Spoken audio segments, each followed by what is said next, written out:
Taysom, you do anything fun over the bye weekend? Went home, spent the weekend in Idaho with my family, so it was a good time.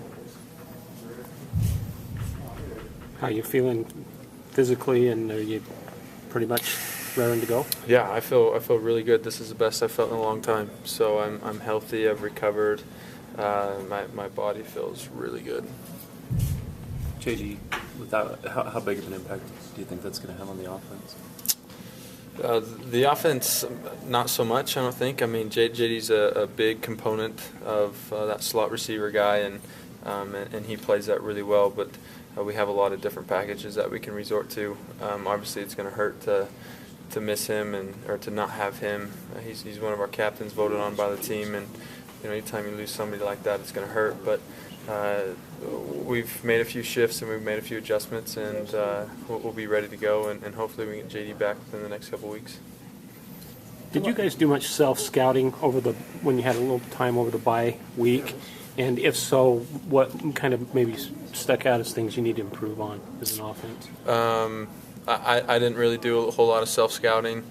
We watched film. We did a lot of breakdown from our Boise State game. We saw areas that we can get better on. But other than that, we've been watching Wisconsin, focusing on what we can do to go into a hostile environment and get a win there. So we just need to continue to execute at a high level. And, we made a few arrangements as far as having JD out, and having a bye week to do that has been really helpful.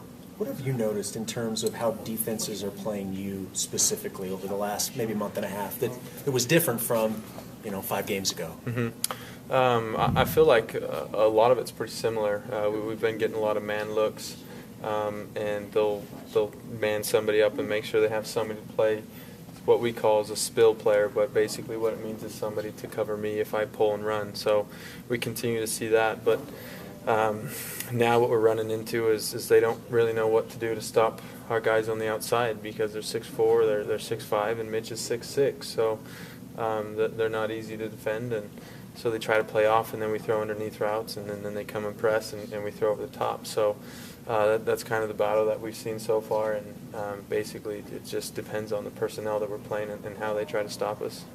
Pretty remarkable. You get to take the program east, you get to take it south, now you take it to the Midwest. What kind of opportunities come with going to a place like Madison? Well, being independent has given us a lot of opportunity, as you mentioned, to travel and see a lot of different venues and be in different environments. Going to Wisconsin and playing there gives us a great opportunity to make noise on the national level. They're ranked in the top 25. They've been a known program throughout the country, and it'll give us an opportunity to go into a hostile environment and show that we can do, or show what we can do against a very good opponent. In the space of about a month, the way you kind of perceived by BYU fans and others is almost flip-flopped. Is that really gratifying to you? How do you kind of sum that up? I mean, look, it is what it is, and that can change just as quickly as it changed before. So if I based how I felt or how I played on the fans and the media or what you guys said about me, then it would be a constant roller coaster. And, I don't worry about that. I worry about becoming my best self and controlling the things that I control. I can't control what you guys say. So. Did you watch any of the Iowa game, Wisconsin? I watched about the first quarter, yeah, and then I've watched some since. Odd to see a slower offense. They don't want to run as many plays as a lot of teams, including yourself. Yeah. It is a little strange, but we've been in that situation before. Georgia Tech runs the ball a lot, and we saw us not run a lot of plays against them, and so we've been in a situation similar to it. So I think it'll be important for us to go out and get to a fast start. Hopefully we can get an early lead and takes them out of their game plan.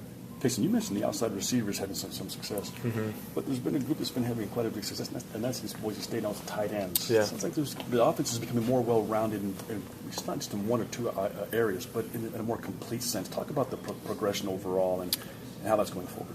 Yeah, well, I think anytime you become one-dimensional, you're easy to stop, and that's what we've been trying to work for this whole season, and we've kind of seen a progression of that, and it's kind of been a monumental game at this point, and then at this point, and I would say right now we're clicking on all cylinders, and so hopefully we can keep that going. And I don't know how you stop that when we're running the ball as well as we have been, and then we get the guys on the outside, and then we get our tight ends and slot guys involved as well. So it's tough to stop. Are you finding more cohesion in the offensive line now? There's been more reps amongst the guys, and with injuries and things such as that.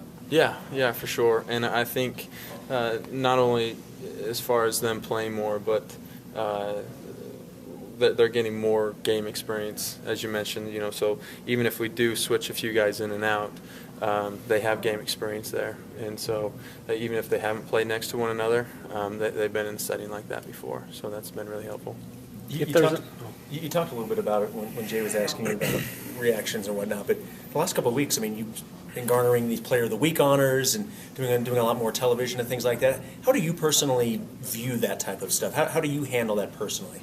Yeah, well, look, I realize that I couldn't do what I do without the guys around me, so that credit goes to, a lot of it goes to our O-line, the guys outside fighting to get open and making plays on the ball. So I realize that and I recognize that. So with that being said, it's an honor, it's a privilege, and it's fun to be recognized for all those things, but realize that I can't do it on my own.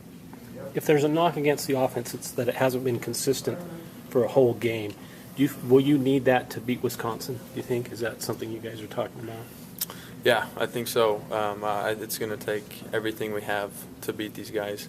And, we made a push to score in every quarter against Boise State, which we did. And hopefully our mindset is that we can continue to build off of that. And, every time we get in the red zone, we're scoring touchdowns rather than resorting to field goals.